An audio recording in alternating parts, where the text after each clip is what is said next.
All right, so I'm going to introduce the next set of speakers. There are 3 of them, and they will come up and talk to you. So we have Abigail Higgins, Sara Hart, and Tim Howard. Abigail Higgins is a graduate student attending SUNY Environmental College and Forestry in Syracuse, New York. She has been working with the New York Natural Heritage Program and New York State Department of Environmental Conservation since May 2023, studying old-growth forests in the Adirondack and Catskill Mountains of New York. Her research areas in her professional career have broadly centered around forest ecology, and within this field, she has been particularly interested in exploring plant community dynamics and ecological modeling within the forests that she studied. She will be graduating this fall with her Master's of Science in Environmental and Forest Biology. Then we have Sara Hart. Sara Hart is a project assistant at New York State Department of Environmental Conservation, Bureau of Forest Preserve and Conservation. Sara initiated a 5-year DEC-funded old-growth forest study in New York's Forest Preserve, partnering with the New York Natural Heritage Program. Sara earned her MLA from CCNY, her MA from UCLA, and ABS in horticultural from SUNY Farmingdale after receiving her BA in her native Budapest, Hungary. And then we have Tim Howard. Tim is Director of Science at the New York Natural Heritage Program, where he began as an ecologist in 2000.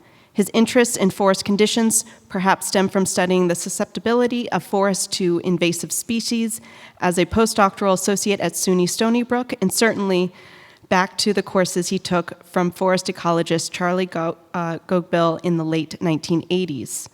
He is active in the Heritage Program's current project studying old-growth forests in New York State and excited about this continued collaboration among the New York State DEC and SUNY College of Environmental Sciences and Forestry and New York Natural Heritage Program.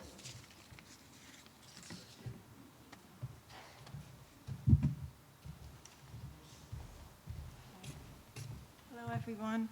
My name is Sara Hart. I am with New York State DEC, and Tim and I are going to bookend Abby's presentation about old-growth forests in New York's Forest Preserve, an extensive remnant ecosystem. So what is the Forest Preserve? It is not the same as the Adirondack and Catskill parks.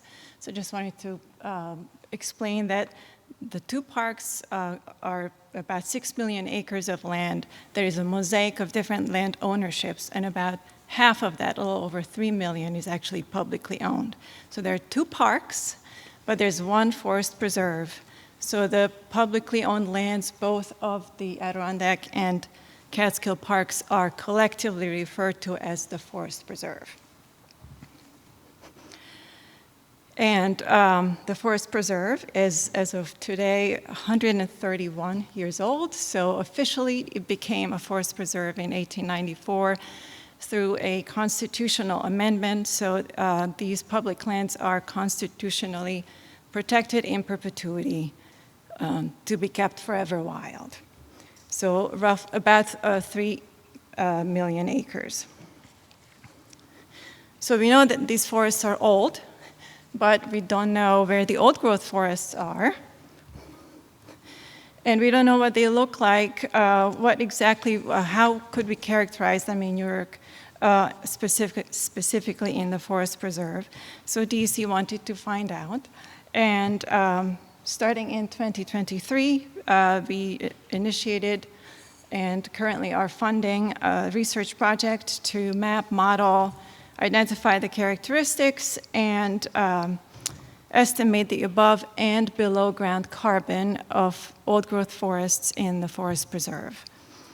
So the carbon component is an important consideration for us. We would like to know where old-growth forests land in that global conversation about carbon storage and sequestration.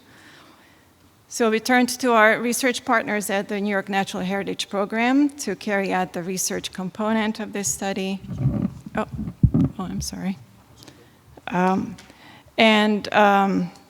They in turn assembled a team of scientists and researchers. In addition to staff from New York Natural Heritage Program, they include staff and students from SUNY ESF, USGS, and a few other entities. So I'm going to pass it on to Abby, who will share what we have found so far as we are midpoint now through the study. Thank you.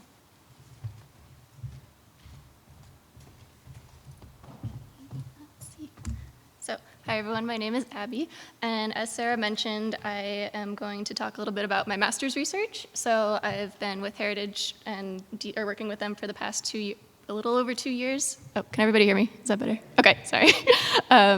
And my research has 2 parts to it that I'm going to discuss today. And so part 1 is characteristics of old-growth forests within the forest preserve, and that's looking at very small scale on the field. And then for part 2, we're kind of zooming out and doing some modeling of old-growth forests, specifically within the Adirondack Park, to estimate where the old-growth forest is. So part 1. This part 1 of this project involved going out into the Adirondacks and Catskills between May and August of 2023 and 2024. And doing this, we looked at 28 total sites, which you can see on these 2 maps spread out between Adirondacks and Catskill, the Catskill Parks. And at these sites, they were characterized by stand type, so whether or not they were old-growth forest or mature forest, which I'm going to get into on the next slide, location, which park they were located in, and also forest community type. So the 2 that I looked at for my research are beech maple music forest and hemlock northern hardwood forest. But within these 2 parks, there's so many other community types, but these 2 were focused on because of how widespread they are, timing, and also it just allowed for more replications for analysis. So just in the interest of time, I'm going to speed past this, but looked at old growth forest sites and mature forest sites because if we're trying to understand what's unique about old growth, it's important to have something to compare it to. So we looked at mature forest sites which were younger and had a history of wide-scale disturbance at some point. I can talk more about this at the end if anybody's interested. Okay, and so at each site, we set up 3 plots, and you can see sort of the layout of these plots in this figure over here. So each plot was a 20 meter by 20 meter square plot, and within that plot, we documented a lot of things. So we looked at the vegetation, we recorded all the species within the plot and in percent cover, and then we grouped it by vertical strata, where it was in the canopy. We had a separate survey for epiphytes, which was a presence-absence survey based on about 9 species that have been found to be associated with large tree diameters. Speaking of tree diameters, we also recorded all of the tree diameters within the plot. We did a coarse woody debris transect, which you can see in this figure was 50 meters long and oriented toward the subsequent plot. So they were all in different directions. And then finally, we did an increment core of the largest tree. Okay, so from all this data that was collected, I know this is a lot of text on the slide, so I just wanted to put it all out there, but the ones, I looked at a lot of different structural characteristics, but the ones I really want to focus in on for this presentation are in the orange.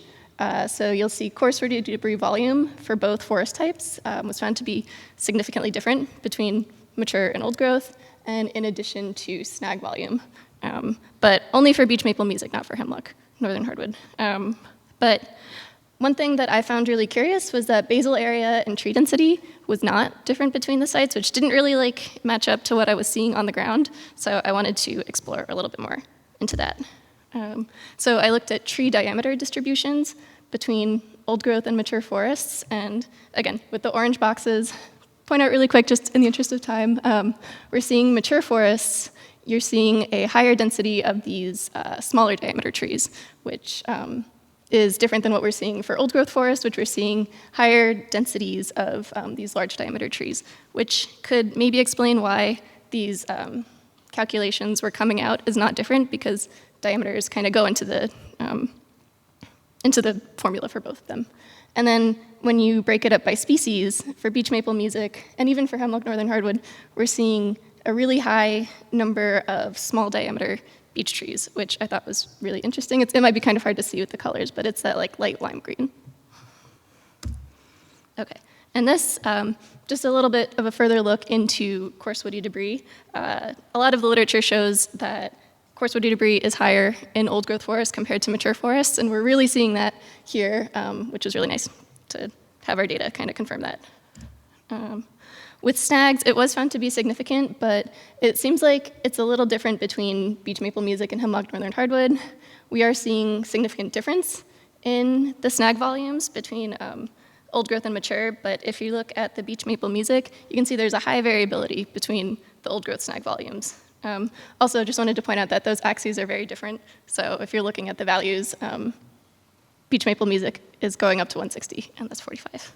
So I couldn't get them both. So I did a similar thing with looking at hemlock northern hardwood, looking at the snag diameters. You'll see pretty similar to what we were seeing with the live trees is that we are still seeing those really large diameter snags in old growth compared to mature.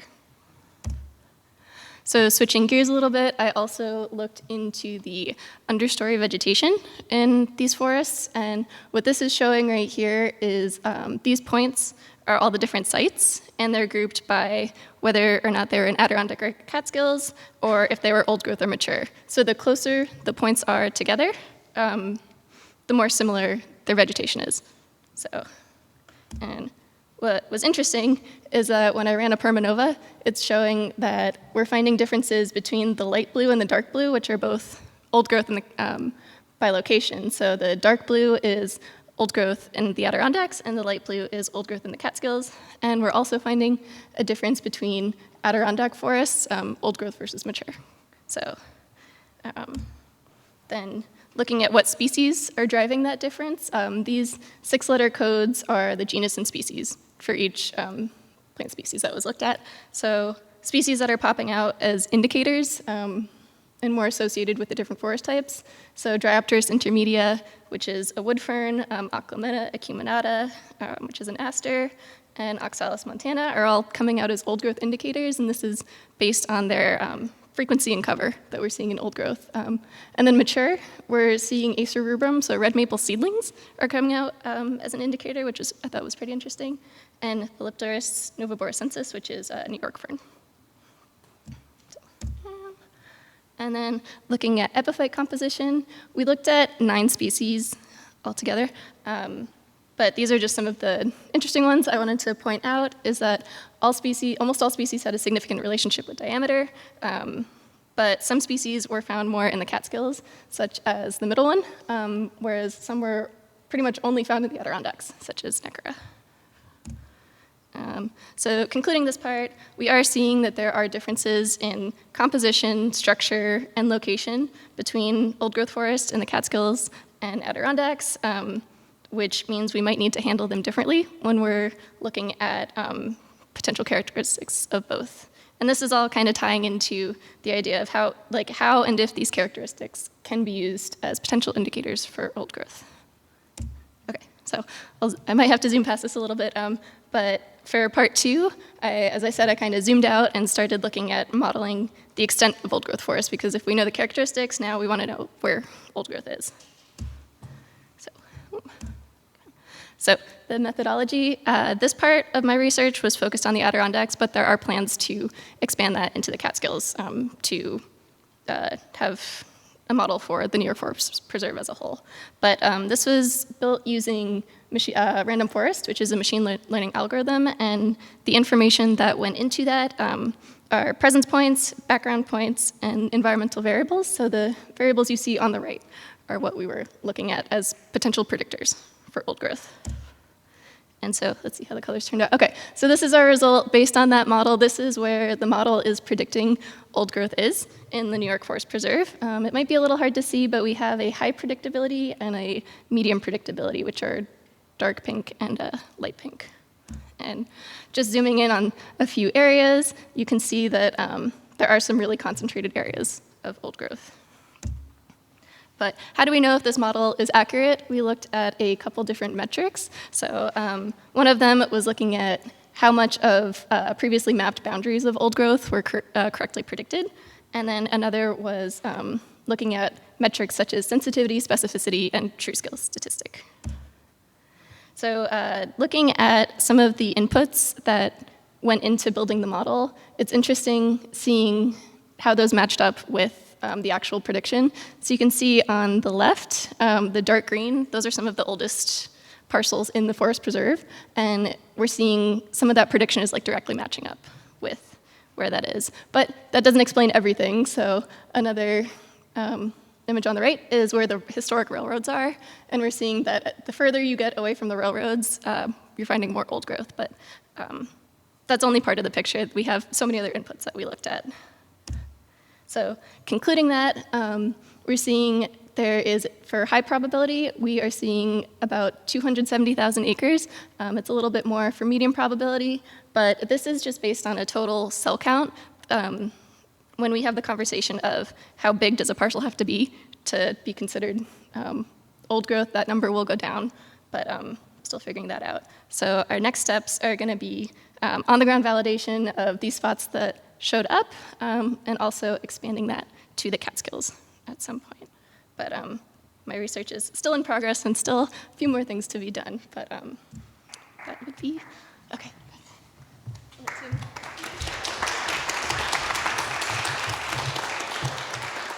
Thank you, Abigail. We're thrilled about the work she's done and the work we're getting out of that. It's really exciting. I'm just going to do 2 more slides. Okay, is that better? All I said was thank you, Abigail. That was awesome. So where are we going from here?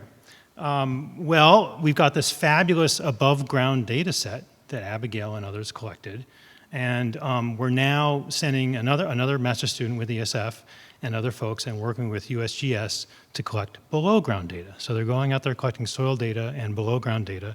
So we're aligning these above-ground data with below-ground data and co-locating these soil samples with our above-ground data sets.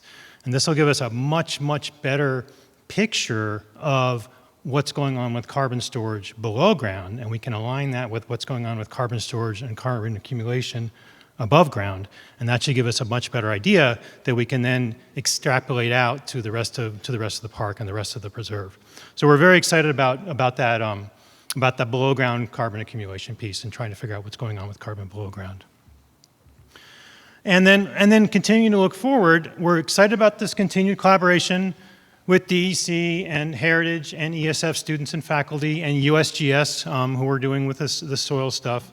And we want to continue to better understand these characteristics, carbon storage, and the extent of old growth forests. We'll get out there and do a lot more work with trying to validate and confirm and really do a better job at mapping the excellent prediction, the model that Abigail was showing us. And then getting a better understanding of other expressions, and we've been talking about this. So what about the high alpine fir forests that never get big old trees? That's still first growth in a lot of places, and we have to think about how we acknowledge and how we recognize and how we include that in our picture of old growth.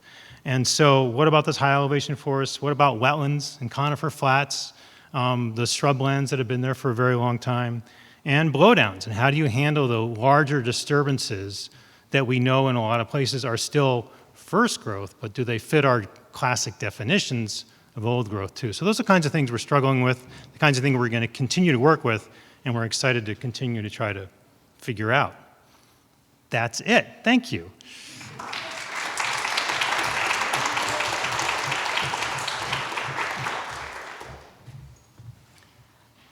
If the speakers want to come up, they'll take any questions you have. We just ask that you please stand.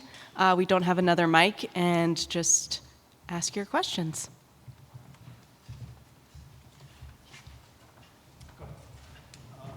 Did you look at, notice any difference between wetland forests and dryland forests that are not in wetlands, like regular forests, wetlands? The question was forests and wetlands versus upland forests. The question was, did we notice a difference between wetland forests and upland forests? And not yet, because we haven't spent a lot of time trying to document ages and growth structure and things in the wetlands. So far this focus is on upland forests. But excellent question, and we want to get there for sure.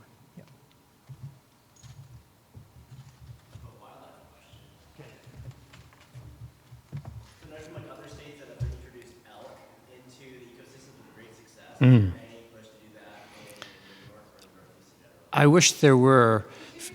The question is, there have been successful elk reintroductions in several states, including Kentucky and North Carolina.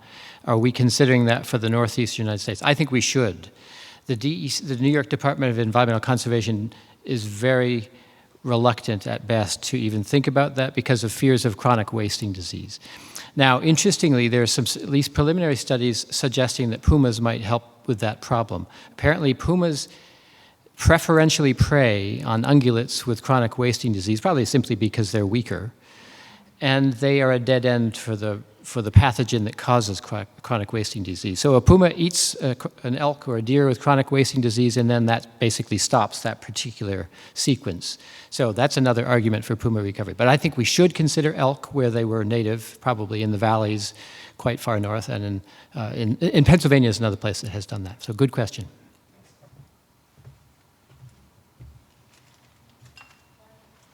Are there any plans to use LiDAR to ground truth or on-the-ground data?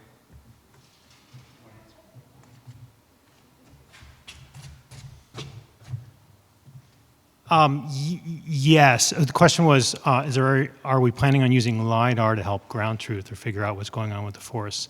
And another researcher, Colin Byer at ESF, has used LiDAR to generate a canopy height model of the Adirondacks, and we've been using that, and that's a piece actually that went into Abigail's model, was canopy height. But we're also very interested in using LiDAR to get and you've also got soil texture or ground texture of the ground surface, which is another important piece, and that was derived from LiDAR. So we're already using it to train our models, and so we'll look at other ways, probably getting out there on the ground better to do the validation. Yeah. I just have a question for anyone who might know. Let's say one of us wanted to visit an old-growth forest in New York. Is there anywhere online that we could find that information out? Question was, if you wanted to visit an old-growth forest in New York, come on the field trip on Saturday. We don't. I think there are a few public places. I don't know if they're posted. If we have DEC's site doesn't necessarily list the actual locations of old-growth forests. You can get hints and nibbles there, but I'm not positive we have actually listed places. Well, you could talk to us afterward. We could talk about it. Yeah, go ahead. A couple quick suggestions. First, Joan Maloof has recently reissued a very important inventory. This describes, not really in scientific terms, but just in very simple terms, where known documented old-growth forest sites are across the East. And Joan, this is available through Amazon, correct? It's the Old Growth in the East survey.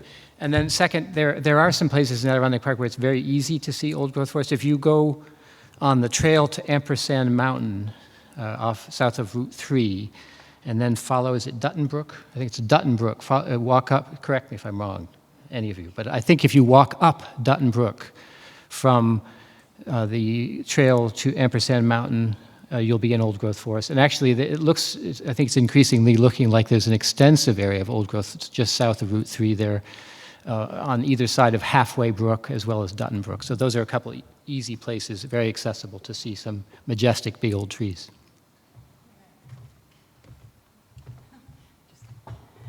I just want to add that as an outcome of this 5-year project, we are hoping to share with the public the actual locations where we established the existing old-growth forests. So just 2 more years, and then you'll have an actual DEC web page or some kind of combination of heritage and DEC where we will have the publicly available locations.